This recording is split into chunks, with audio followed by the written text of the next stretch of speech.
Halo teman-teman sekalian, gue akan bahas sesuatu yang simpel-simpel aja.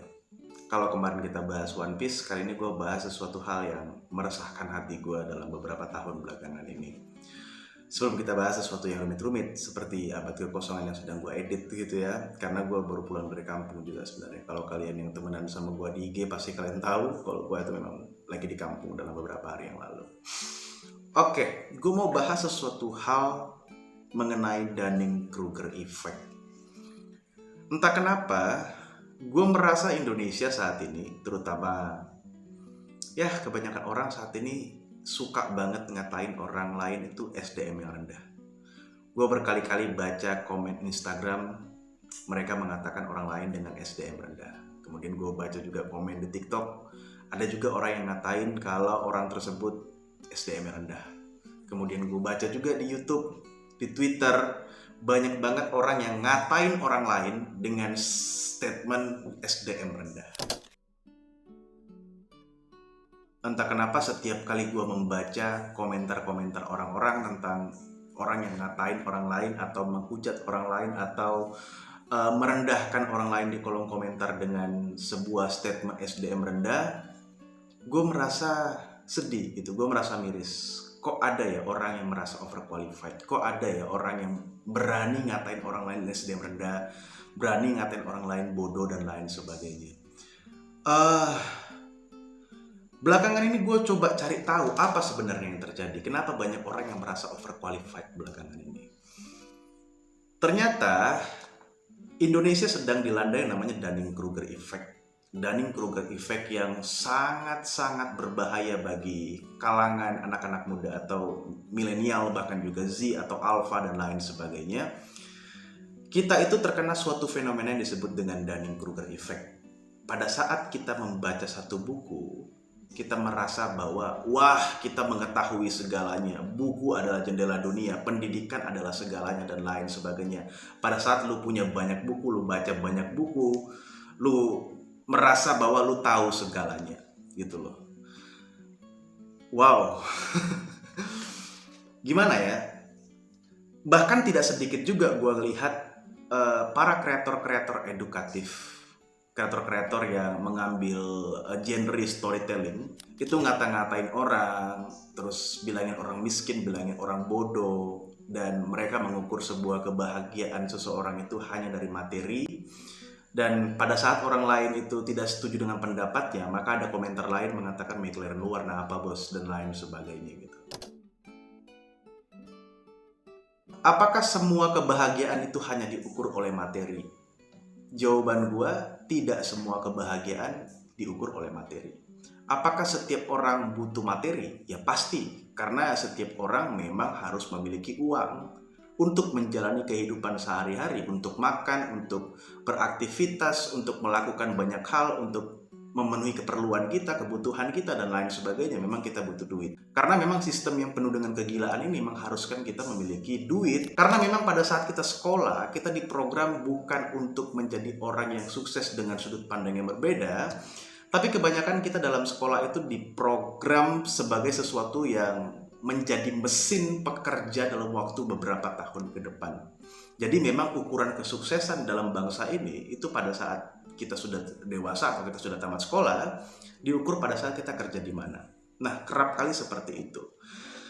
Nah, karena kebanyakannya konten-konten edukasi atau konten-konten edukatif, bahkan para kreator-kreator itu mulutnya nggak bisa dijaga, merasa mereka paling pintar, merasa mereka paling kaya, semua orang salah, apapun yang disampaikan orang lain salah, orang lain tidak boleh berstatement, orang lain tidak boleh memiliki pendapat atau sudut pandang yang berbeda, hanya mereka yang paling benar, hanya kelompok mereka yang paling benar, ini salah, ini salah, ini salah, ini nggak boleh, ini nggak benar, dan lain sebagainya.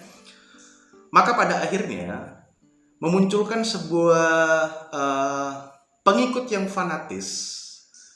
Bahkan pengikut fanatis ini menjadi delusional yang sangat berbahaya, halu yang tingkat tinggi. Mereka merasa bahwa mereka juga menjadi orang yang overqualified, sama seperti orang yang mereka tonton, sama seperti orang yang mereka kagumi.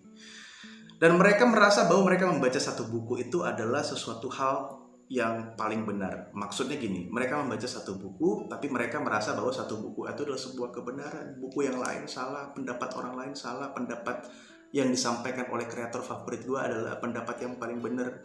Apa yang gue yakini itu adalah yang paling benar. Nah, ini yang menjadi masalah. Ini yang menjadi masalah.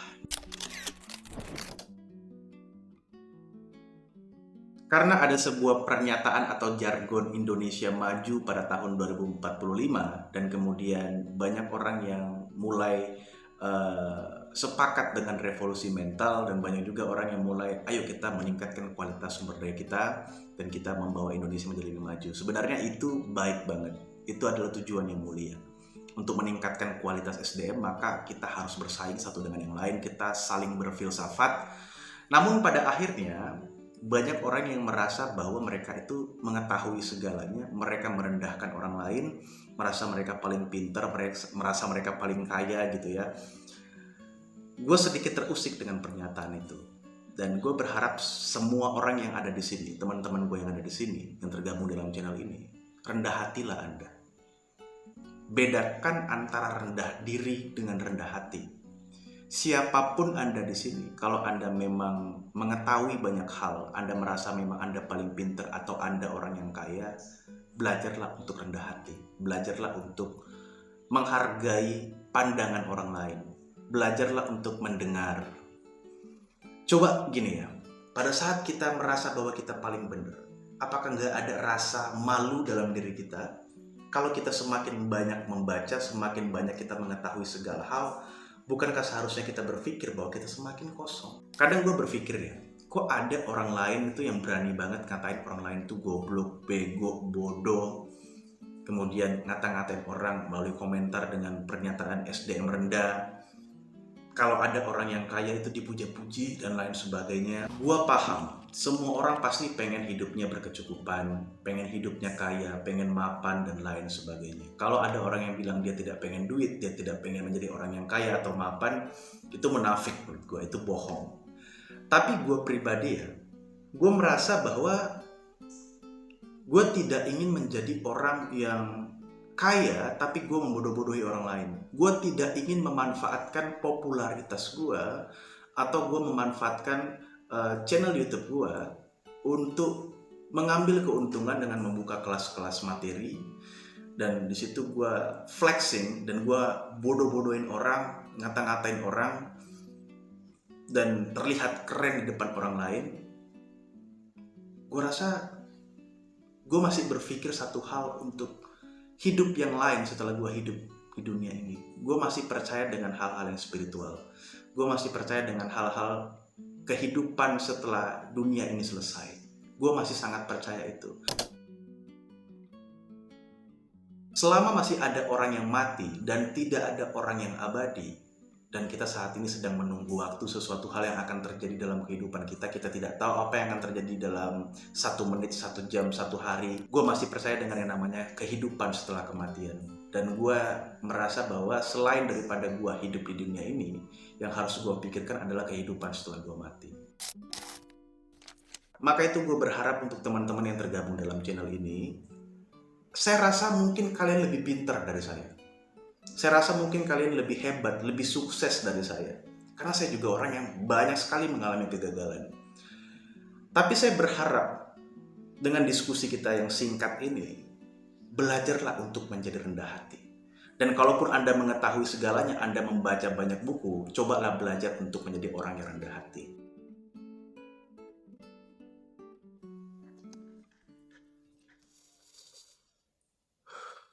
Saya teringat dengan satu pernyataan atau kalimat yang dijadikan quote, sebuah kalimat yang disampaikan oleh seorang filsuf dan rohaniawan yang bernama Thomas Aquinas. Thomas Aquinas itu pernah menyampaikan satu hal. Aku takut kepada setiap orang yang membaca satu buku dan menganggap buku itu adalah suatu kebenaran. Karena pada saat seseorang membaca satu buku dan menganggap satu buku itu adalah satu kebenaran, maka hal itu akan sangat berbahaya bagi orang tersebut. Saya mengerti, saya bukan kreator yang keren seperti yang Anda bayangkan. Saya juga bukan kreator yang keren ataupun edukatif banget. Bahkan konten-konten gue juga tidak begitu menarik, makanya channel gue sepi. Tapi percayalah, gue akan menyampaikan sesuatu yang benar-benar gue pahami, dan gue akan menyampaikan sesuatu hal yang menurut gue adalah sesuatu hal yang benar. Dan kalaupun ada pernyataan gue yang salah di sini, kalaupun ada pernyataan gue yang menyakiti hati kalian, gue minta maaf. Tapi gue sangat meyakini kita terlahir bukan untuk menjadi bodoh. Kita terlahir bukan untuk menjadi sesuatu yang dipecundangi. Kita bukan pecundang. Kita bukan sesuatu yang gagal. Karena tidak mungkin Tuhan menciptakan manusia tidak memiliki tujuan. Karena tidak mungkin kita terlahir tanpa ada sesuatu hal yang harus kita lakukan. Dan Tuhan tidak menciptakan kita sebagai manusia untuk iseng-iseng doang. Enggak. Gue juga sadar, gue bukan orang yang baik-baik banget. Gue juga mengalami banyak sekali problematika dalam kehidupan gue di masa lalu. Dan sampai saat ini juga gue masih banyak untuk terus belajar, untuk meningkatkan kualitas hidup, meningkatkan pola pikir gue, dan lain sebagainya. Tapi satu hal yang gue pegang dalam kehidupan gue, tidak ada sebuah cerita kehidupan yang sama di dalam dunia ini. Karena setiap manusia memiliki jalan kehidupan masing-masing.